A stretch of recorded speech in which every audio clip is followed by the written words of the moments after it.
So she yeah, that was funny. Excellent. Well, so the answer is no. You have not prepared anything reflecting our 4 themes. Yes, please don't call on me. I'm talking to Carol. Oh, I can very quickly throw up here. I'm not ready. Oh, really? This was like a nightmare. That's terrible. I was absolutely convinced that you were, not speaking, but that you were doing some coordination. She's in the reactions panel. You know.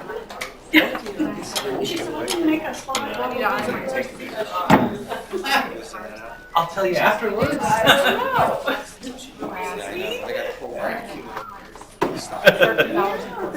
have one quick question. Did either of you in a format that is So after this. Right, so the break is upstairs. I know because I walked past. It's like a big room. Okay. I'm going. Do you know what?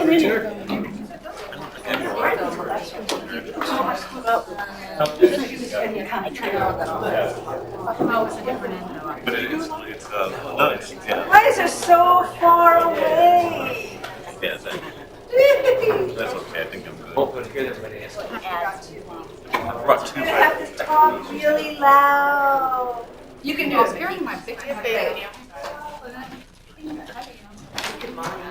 This thing is so. Yes. But it doesn't. We have that, yes. Yes, you can sit down. You can sit down. You can be like, spin around. But this is just what's the size of that?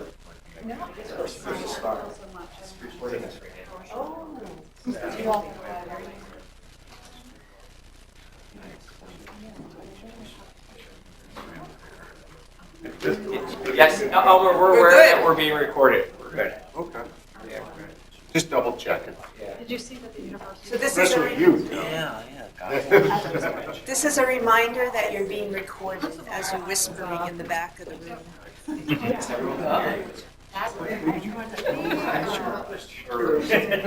putting the 4 themes up. All right. The system will be ready in 37 seconds. And then I'm putting the themes up. Yes. And we can use Everybody excited to be in Phoenix? Has anyone walked more than 2 blocks outside No. in the sunlight? No. I'm from Dallas. So you're used to that. You're used to that.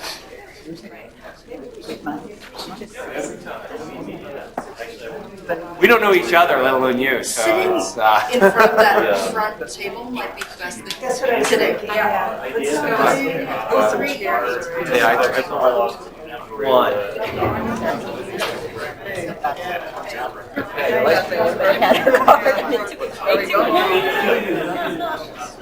Probably organized to talk at the conference. Hi.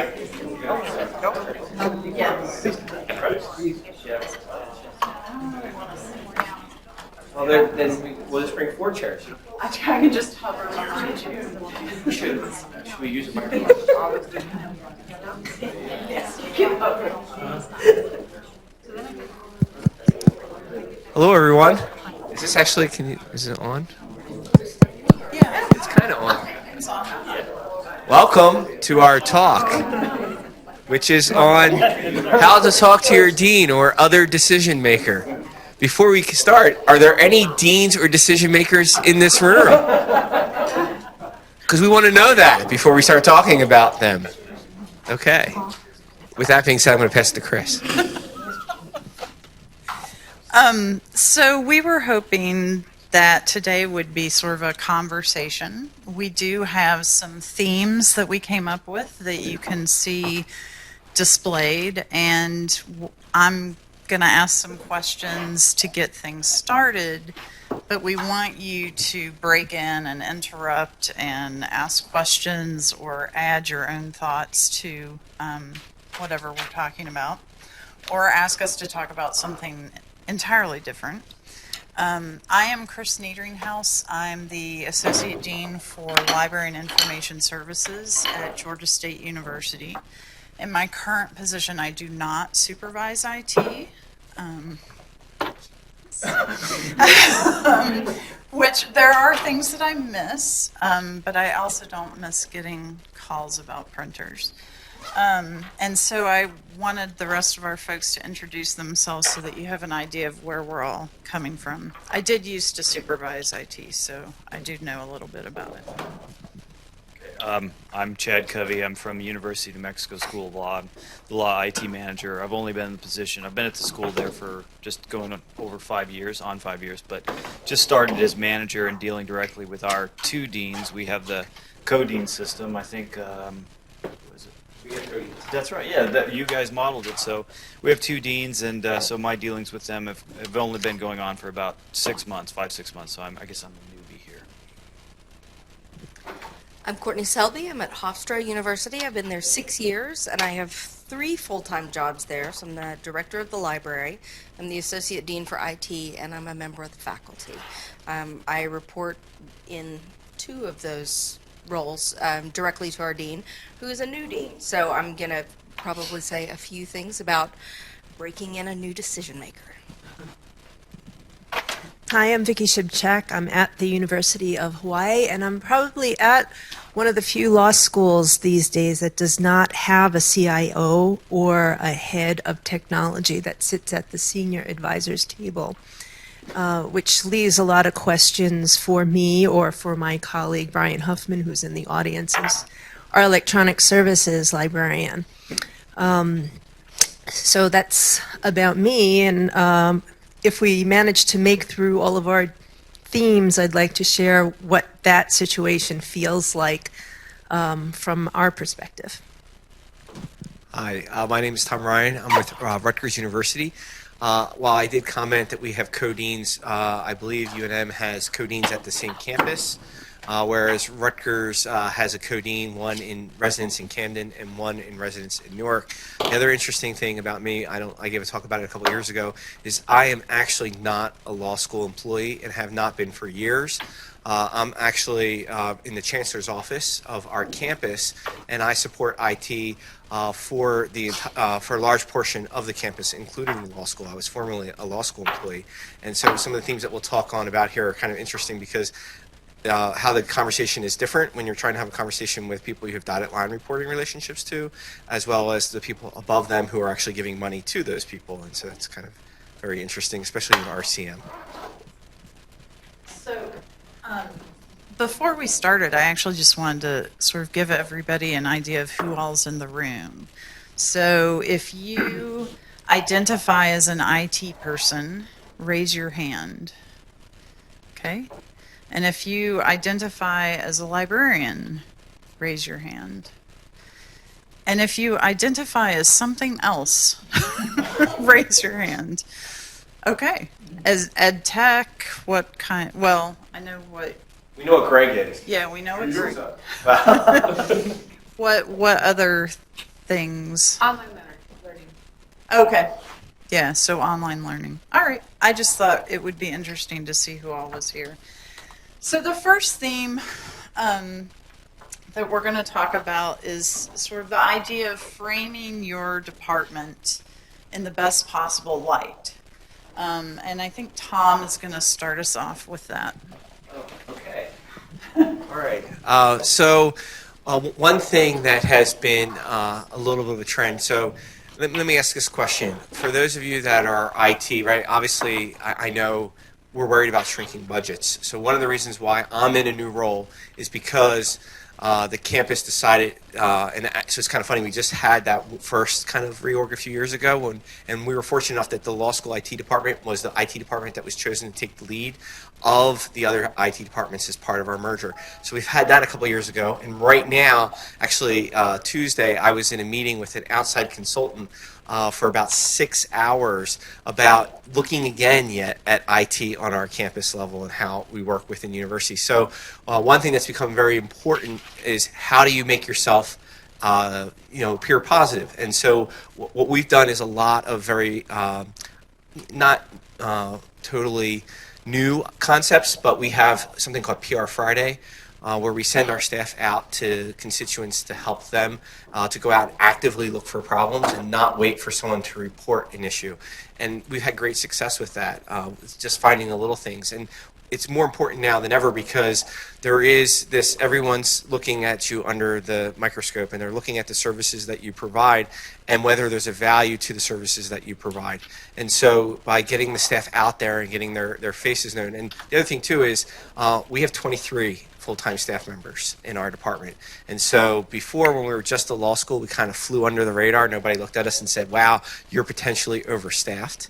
But now that there's 23 of us, we are the, outside of the police department and dining services, we are the largest administrative only unit on our entire campus. And so people look at us and say, well, what's IT doing? What are they doing? And so we're trying to get out there and do good customer service. We're having more training, more communication with people, making sure that they know the services that we provide, the offerings that we provide, so that people look at us in a good light. And what roles we do on campus. So, yes. You find people on campus on Friday? So, not Friday afternoon. That's why it's so successful. Not so obviously, how do you find people on a Friday? And the joke is, we call it PR Friday, but we have a lot of classes scheduled Friday morning. So Friday afternoons is when we have a tendency for faculty to leave. And honestly, for anyone, and I don't remember how many people raised their hands with faculty members. I don't think it was that many. But finding a faculty member is difficult anyway.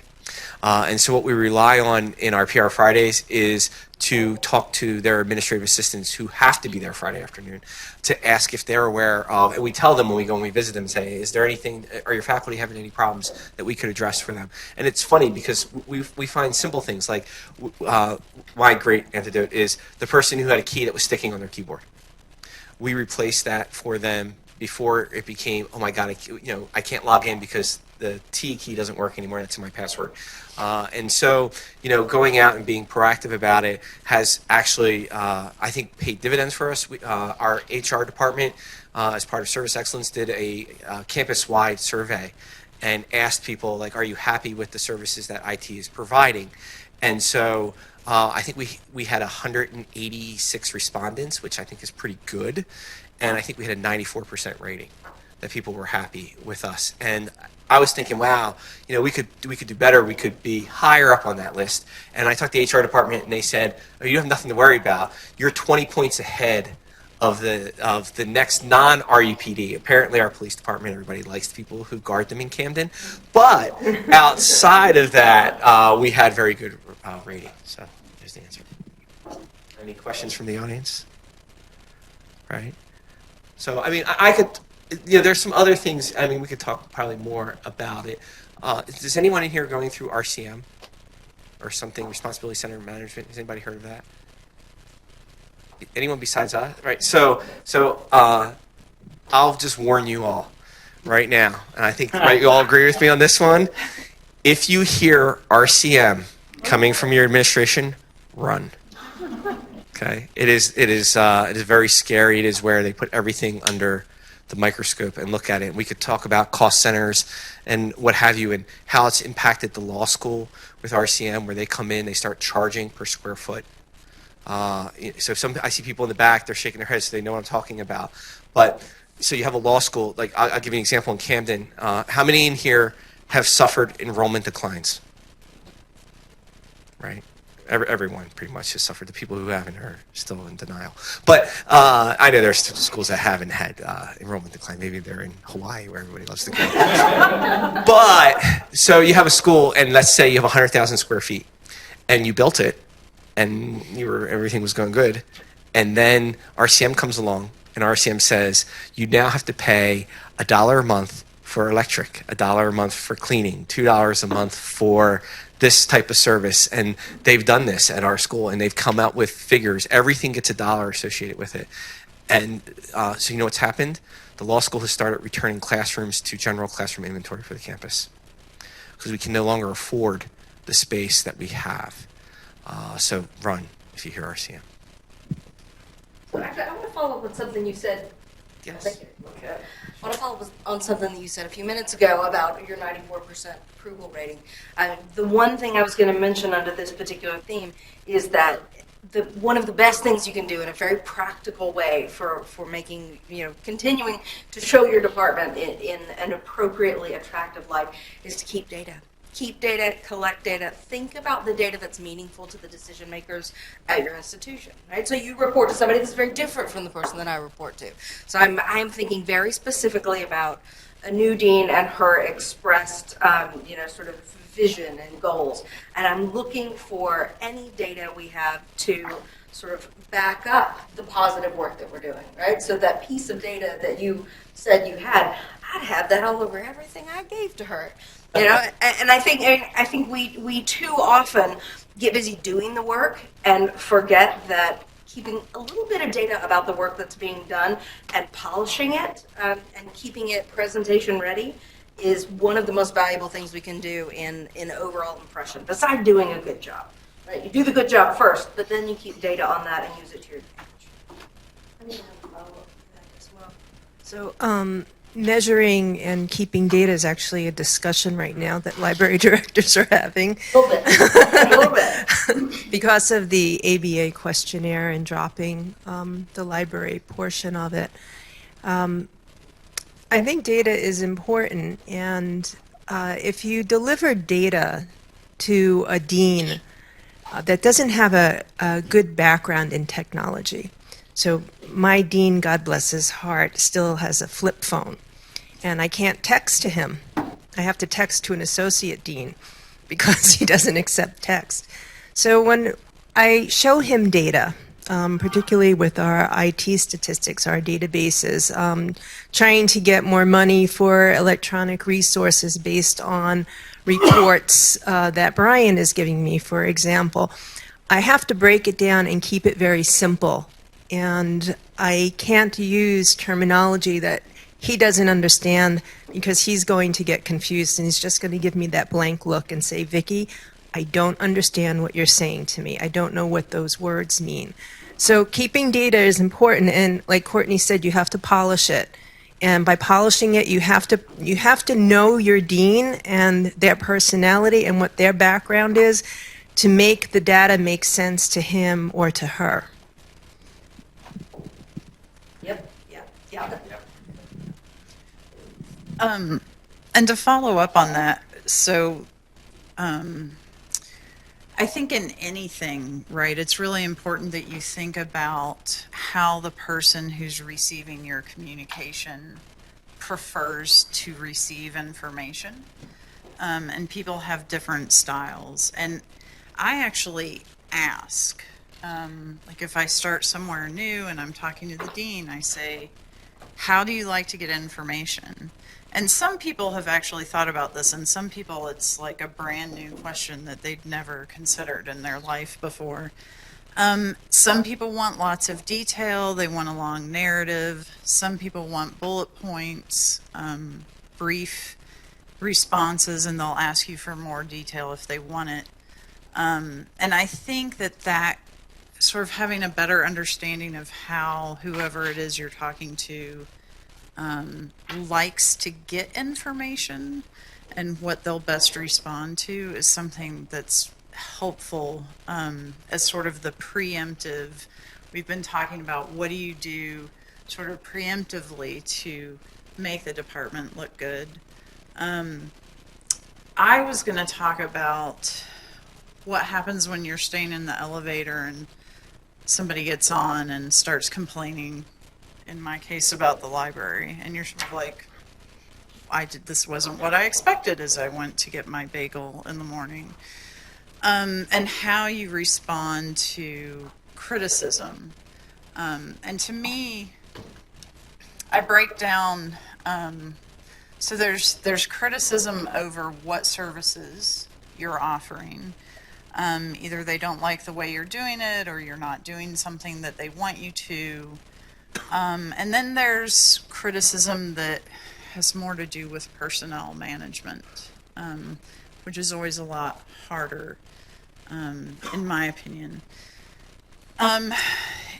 If you're not expecting someone to walk up to you as you're on your way to get your bagel and tell you how unhappy they are with something that your department is doing. It can take a minute to sort of stop and think about how to respond to that.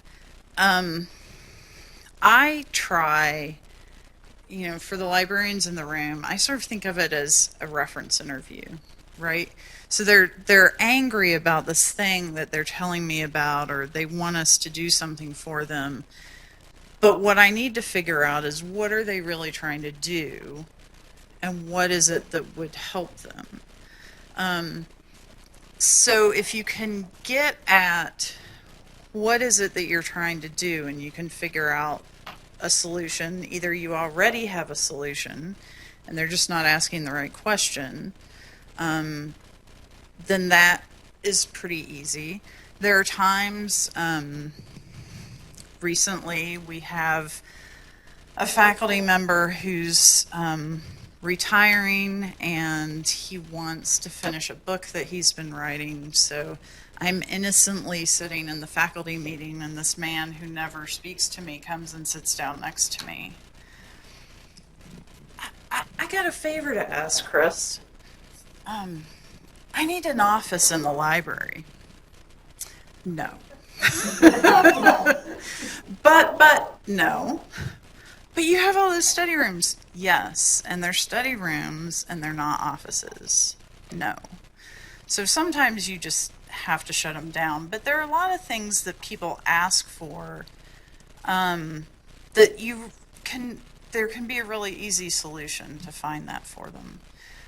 But I also think that does go to, later we were going to talk some about everybody wants you to do more, and at some point you have to tell them, well, if I'm going to do this, then this has to go away, because there's a limited amount of time and resources, and that's true whether it's library or IT or distance learning. You only have so much capacity. So you guys are being very quiet. Have you ever had that experience where you're on the elevator or somewhere and somebody starts complaining about what you're doing? Oh, you guys have perfect schools. I know. You have perfect schools. That's really nice. I'll say this. To me, it's not the elevator. It's the call that goes to the dean's office and then comes to me. Well, and that's, so, and you're equally sort of unprepared for that. But at the same time, you're going to hear me say data a whole bunch of times, but for me, the thing that runs underneath every one of these themes for me, and because I've now been 6 years of doing direct reporting. I've reported to 3 different deans with 3 different styles and 3 different visions. But at the core of all of it is this identification of the pieces of information about my departments that are essential to functioning. Right, they're essential to either the quality of education for our students, the quality of experience for our faculty, the quality of the experience for other stakeholders in the room, be that trustees or the staff, or they really make us look good out, And I just carry those kinds of things around with me, so that when something like that happens, I find a way to slide that data in there, right? That sort of changes the complexion of the conversation. So to me, the harder part of the criticism are the personnel issues, the people issues. The easier side of that is when someone complains about something that they're wrong about, or they're just being unreasonable, right? Because then my job is to find the nice way to defend that person and to say, well, this is why this happens. These are our policies, or whatever it is. The harder one is when you have a personnel problem and you have someone who is complaining about an employee, and there's a whole lot that goes into that, because you don't want to badmouth your employees, even if they deserve it. That's not what you should be doing, right? But you do want to, you don't just want to appear that you're not listening to criticism that occurs. If you get into a particularly difficult situation where perhaps an employee needs to find another home for their employment, that can be particularly complicated because you can't discuss that with people who are not in that direct line. Hypothetically, I may have had an employee once who found a new home with some help for not being employed at my law school. And a faculty member sent an email to the entire faculty basically berating me for the person no longer being employed by us and demanding an explanation to the entire email listserv as to why that person was no longer employed. Hypothetically. Hypothetically. This is all hypothetically. And those, you know, those kind of situations can be a lot more difficult. The response that you have to give is that I can't talk to you about it.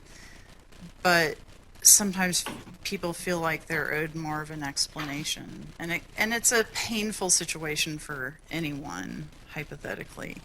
And so, you know, those to me are the harder ones, are the personnel issues and trying to respond to criticism from that.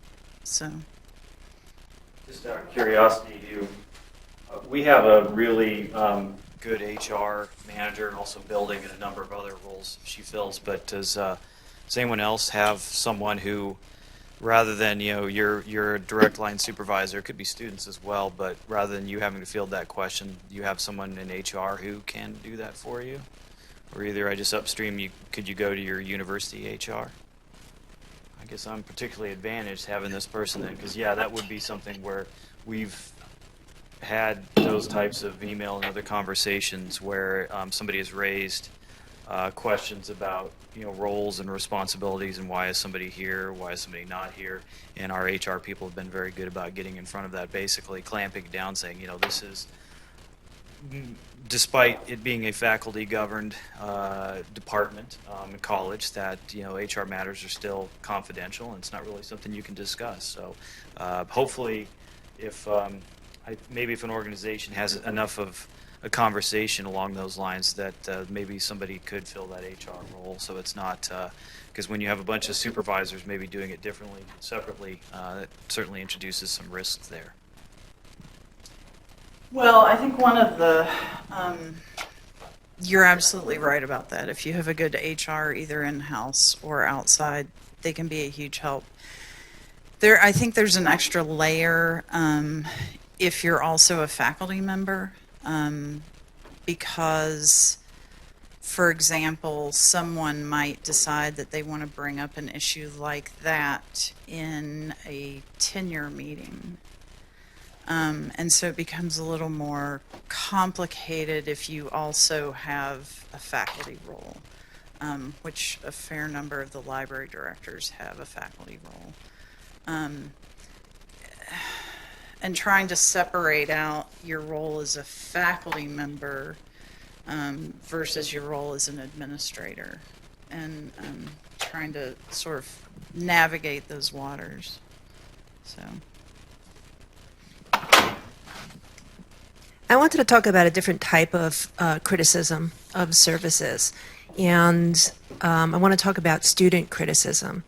Have any of you had criticism from students? Yeah, right. They're our most vocal patron group, and they're the group that my dean pays a lot of attention to, and probably most deans, right? They're our customers. So what do you do when you get complaints from students? And I'll give an example.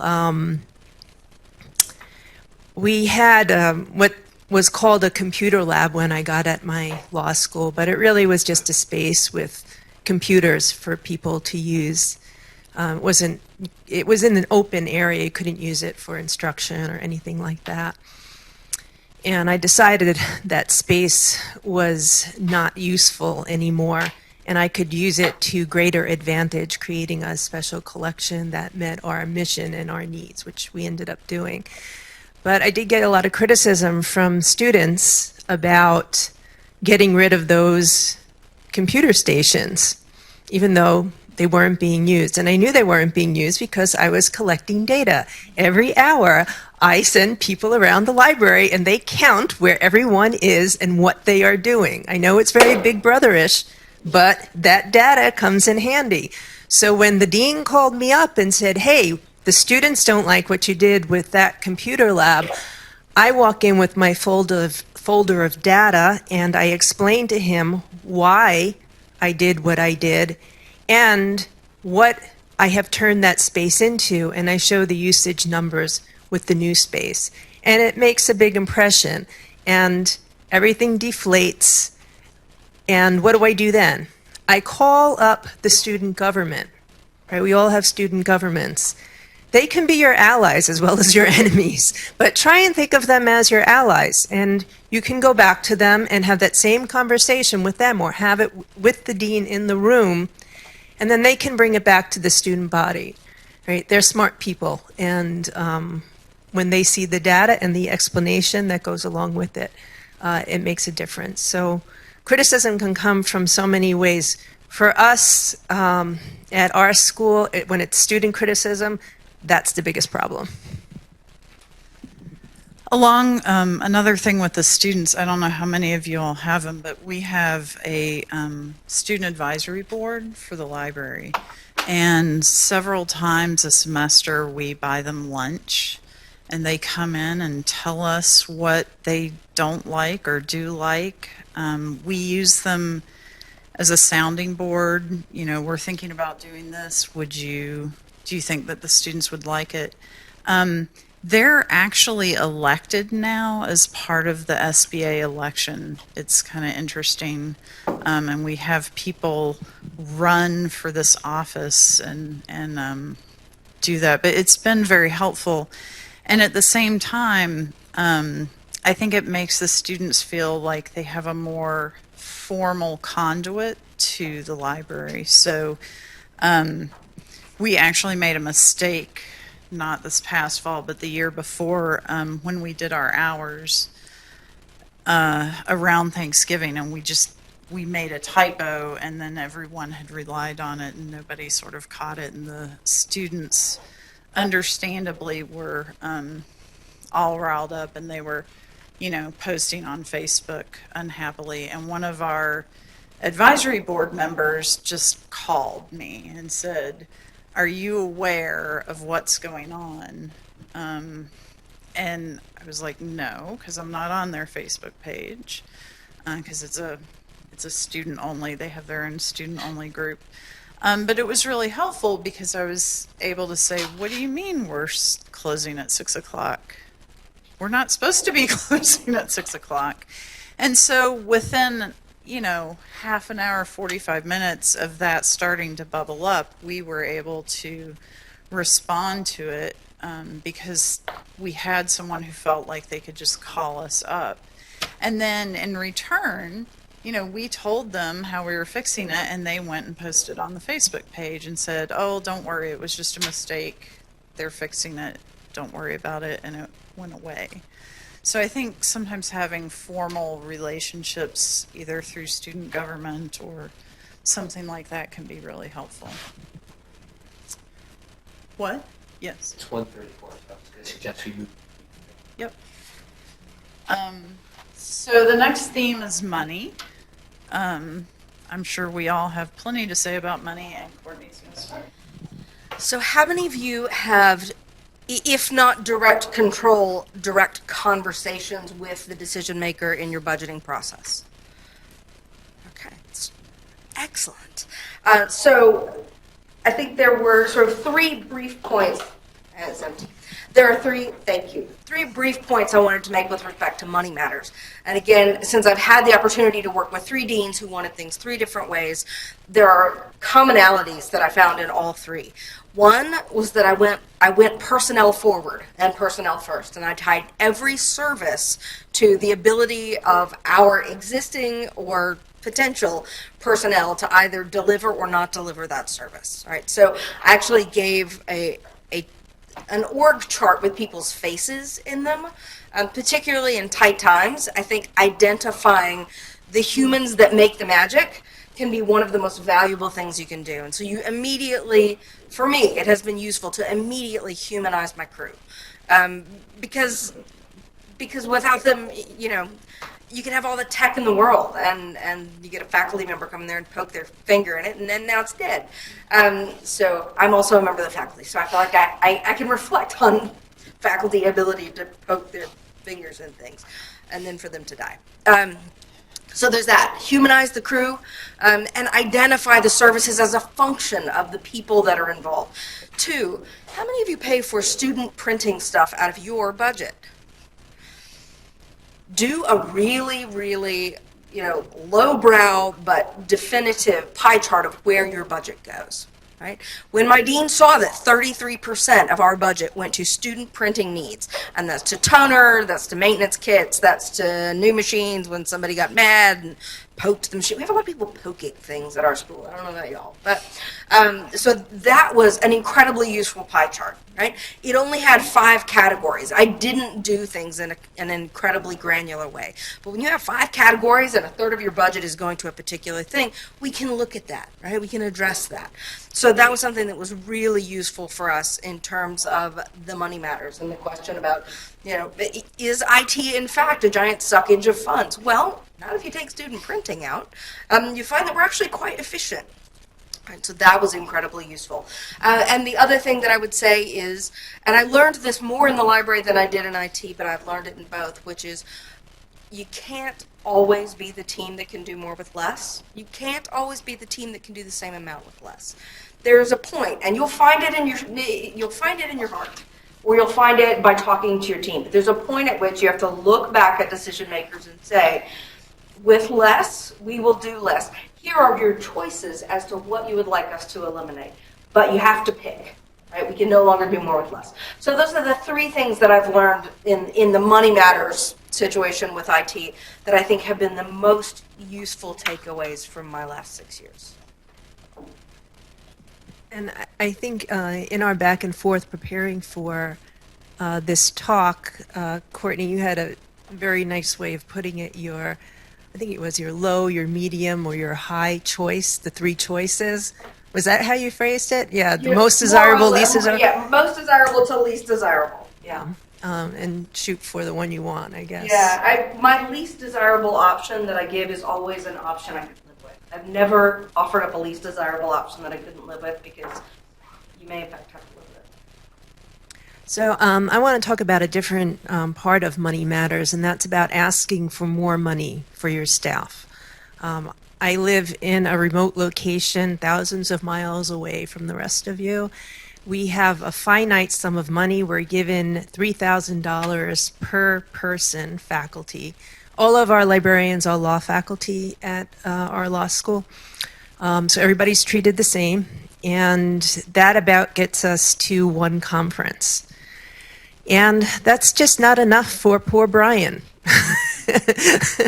Technology evolves very quickly, and a lot of what you learn is about networking, about coming to Cali, about going to other technology conferences. So when I need to ask for more money, I try to identify, again, the person. Happily, my dean really likes Brian, so when I say Brian, it makes him feel good. And, you know, I explain what special conference Brian needs to go to, or if it's a unique conference or program, conference with a unique program that is particularly suited to the individual's job function, whether it be something with technology or something else. I always bring that to the dean with a printout of what the conference is and a solid ballpark figure for what it's going to cost. Because maybe he'll decide, well, I'll fund part of it. or I'll fund all of it. As an example, just before we came here to Cali, I was talking to Brian about attending the ABA tech show in March because they added the academic component. Well, Brian, I think Brian's here is on his own dime this time, as am I, and I think it's really important because we're introducing a new program in the fall. He'll be leading our 1Ls in technology workshops for a total of 15 weeks. So I was able to get this added service that Brian's doing and explain to him, in the last tech show, Brian would have been able to learn about a lot of these resources and tools that he's preparing to teach our students next semester. So it will get him ahead of the curve and it will benefit our students that way. And that always resonates with my dean. I had 2 other deans before him at a different school. I used the same technique with those deans. If you can show them the value-added service that you're getting back, they're business people. They need to know what the bang is for their buck. And if you could frame it in a way, and again, in my school, it's all about the students. How does it benefit the students? What are we doing for the students? He's much more willing to let go of that money to let Brian go to Chicago or wherever the person needs to go. So when you're asking for money, my advice is to go in with a clear plan, explain how the money will be used and how it will benefit the curriculum, and to go in with some hard numbers and some specific facts. Because if you're all business, I think it makes a really good impression, and they're much more likely to let go of some of that money. So I'll just add, going back to what you were saying, data too is also very important, whether it's data of what the benefit is or data to what the increase in services could be. So one of the things that is relatively new for us the last couple of years is we have budget meetings now. So previously, we would say, oh, here's a budget request. We'd give it to the finance director of the law school, and that would be the end of it. There was no formalized process. It was just write up whatever you gave. There's no chance to explain anything that was on your request. There's no meetings. Now we attend all day long hearings where we sit. We have to give budget presentations between the different people on campus, all the finance managers. One year we met with the deans, and we had to go through and list all of what we were doing. And the great thing that helped us was data, so that we could show how many tickets we answered, 16,000. And show them all of the work that we were doing. And the benefit for us was that we incurred no budget cut, and we actually received additional funds because we were prepared and we had data. So going back, log everything you can log, generate the charts that you can generate, have your documentation handy, because if you go in otherwise, I don't think this is something anyone doesn't know, but make sure that you do that. It is a changing landscape. I did want to just go back to one thing, which I think is really important, is that all of these themes to me are all interconnected. Very tightly interconnected, because when you look at trying to present yourself in a positive face, if someone comes to you and says, hey, will you do this service for me? Do you resist? Do you adapt? Do you have the money to do it? How is it going to make your department look? And how will things be influenced? And on a personal note, I just want to say, if you have any conferences that you would like to host in Hawaii, I'm just saying. I did one last year. Darn it. Do another one. To follow up a little bit, so my experience, as I said, is limited, but we've recently had engagements with consultants, a couple of rounds, different, smaller. The two I think that maybe are most people's lips and have been on the Technoids list recently are Bain and Huron. Apparently Huron, I think, just recently visited Kansas and might be making the rounds some other places. So printing is a big thing. It's not something that I think, it's not like the piece of the iceberg and that we can just chop off and say it's not an IT thing. But I would suggest that within your department, and probably, if you're part of a larger university, those types of items that some of the accountant folks call spend, if it's printing, if it's toner, basically office supplies, things that are not strictly IT related. If my unit, if we go out and buy like SCCM servers and licensing, that's pretty narrow band in terms of IT spend. But an O365 license is for the entire campus. If you're doing cell phones, you're handing cell phones out to people, that's not necessarily a strictly IT thing. It may come out of the IT offices, for historical reasons. But what I would suggest is when the consultant is brought in, and they can come in for a lot of different reasons. Sounds like Tom has brought one in. Sometimes you get a change in president, regents bring them in. Sometimes you have a donor who maybe has an affiliation with a consultancy. They'll be brought in and they'll look at very top level numbers. And so where you've got a large amount of money being spent on printing, office supplies, you may not want those attached to IT as that consultant is doing their inspection of things, because where the data becomes important, where you can show your value, if you have like a list of kudos, where service delivery and things like that, that may be useful, but that may be the type of data that the consultant never sees if the university's brought them in. I would say too as well, if you get a chance, there's a couple of places to the terms of the day are service center and lift and shift. These are the things, and they don't apply just to IT. You might want to take a look at University of Texas.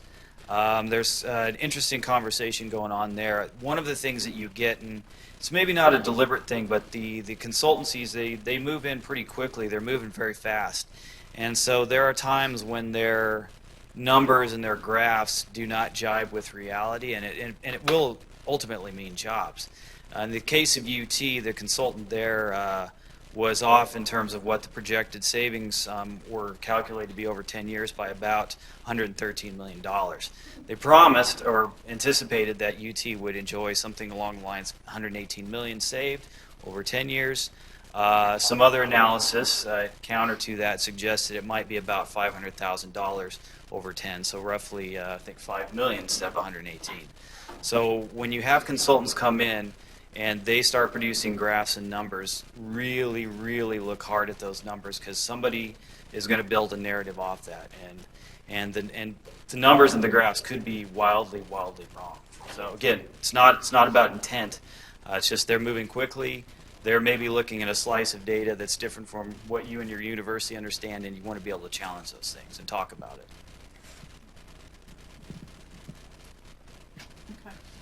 Or just kill the conversation.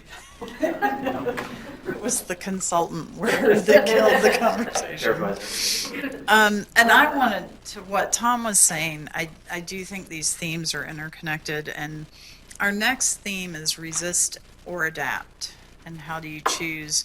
I want to tie that back to the budget too,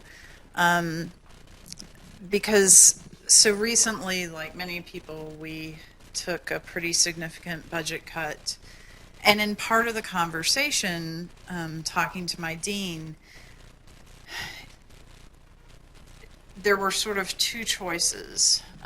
We could take a slightly larger budget cut, and life would be much easier for him with the law school. Or I could take the budget cut that went with the percentages that we were supposed to do, and then he was going to have to work really hard to figure out how to get this other small piece of it. You can't do this with everyone, because some people will take advantage of this, but I compromised, and I told him that he could have all the money, that little piece, the piece I had to give up, plus the piece that he was having a hard time finding. And in doing that, I got so much goodwill that I've been able to go back and say, hey, we'd really like to do this, or we'd like to buy this database, but we don't have enough money. I've gotten more money back than I gave up because of goodwill. Now, you can't do that with everybody. Not everyone's going to respond in the same way. But when we talk about resist or adapt, I think we need to think about what benefit do we get from not resisting or willingly going along with something. So resist and adapt. I think Tom was going to start that one off. Oh, So one thing that I want to talk about is we were talking a little bit earlier about cutting services or cutting things that you maintain. It's very interesting because as I sat with our consultant the other day, one of the issues that was raised from our thing was she had asked me to provide a list of web applications that we developed and in-house and we support in-house. And I kind of said, well, I need a little bit more scope. We went back and forth a little bit, and I sent her a list of 70 different things. And I wrote up a very detailed thing. I talked about what we thought our service life at that time would be for each product, who the scope was, and what have you. And then I had this meeting with her, and we sat down, and she said, this is an issue because this is too many things, and you're supporting too many things. I said, well, if you read that list, you'll see that I have sunset schedules attached to quite a bit of those apps, and why we would move to something else. And so the issue for us is we have people who come to us and they say, we want this application. Right? I mean, how many people have came, right? And someone comes to you and they says they either want you to buy a commercial product and support it, or they want you to use your in-house developers to develop and do something. So you can take one of two choices. One, you can resist that request, and then that makes you have an issue with presenting your department in the best possible light, right? You don't want to say no, but sometimes you have to say no, but you can have a meeting with that person. You can figure out what they're trying to do. You can make recommendations. You could have priorities that come from above you, whether you think it's a good idea or not. Someone could tell you, you have to do this.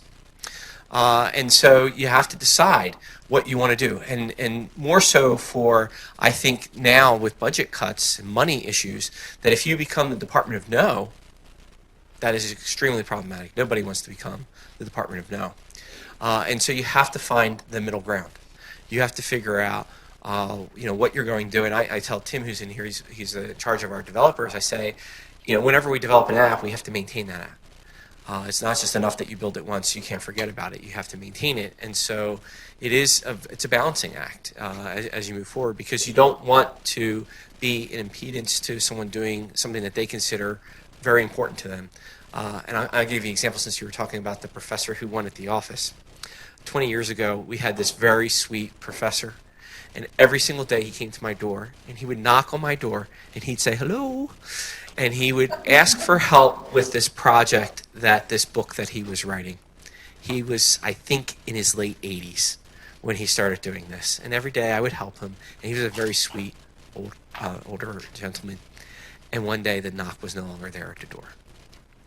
And his project that I had helped him do and everything else just stopped in his tracks.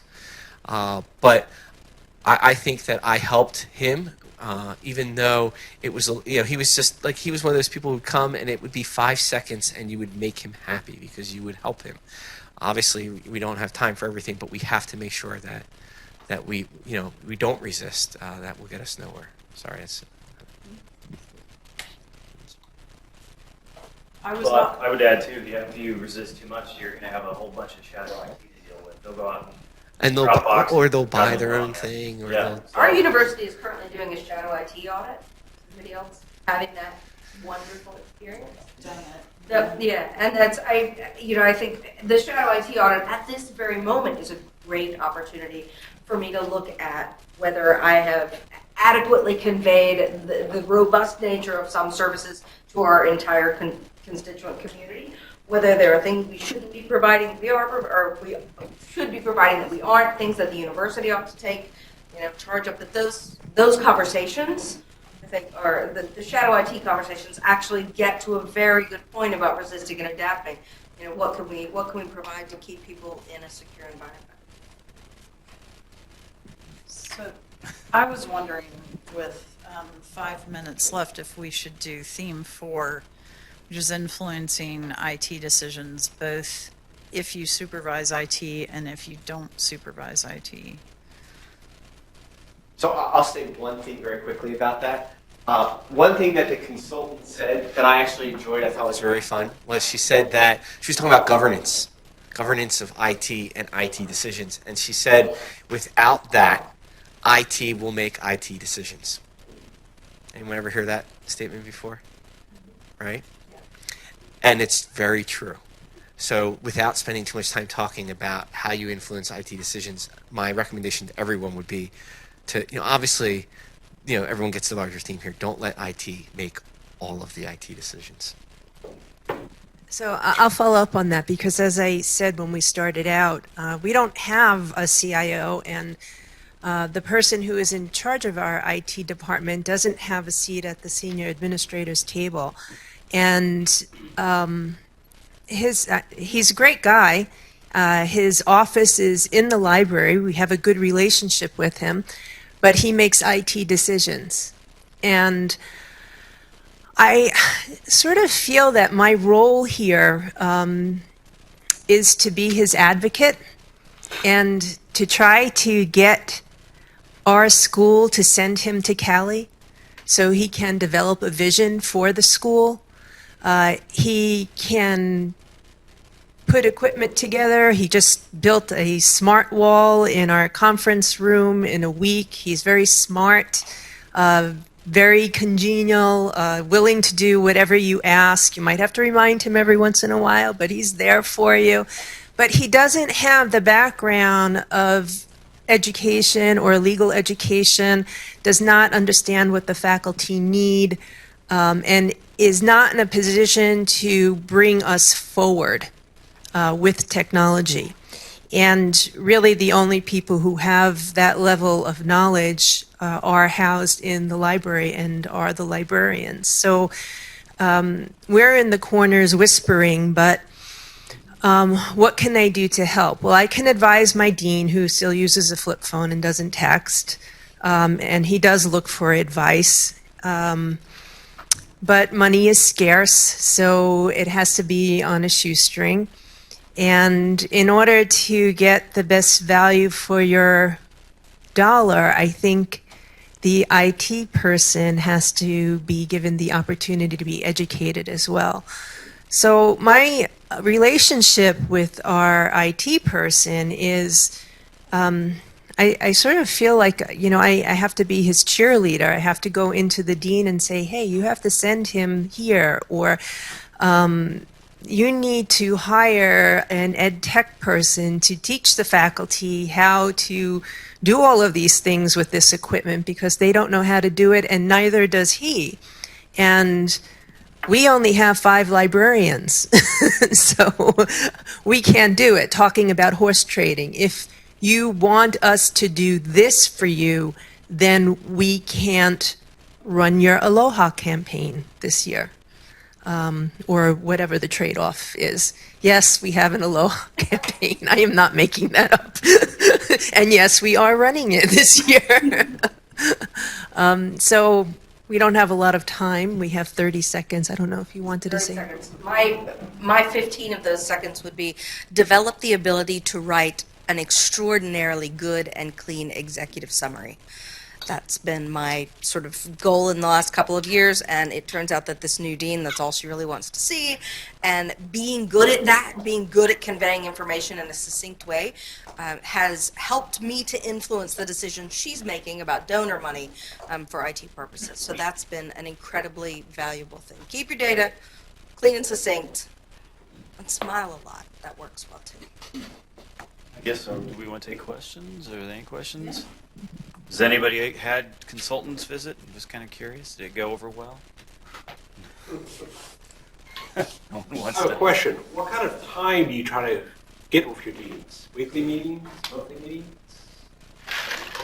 I've done both. It,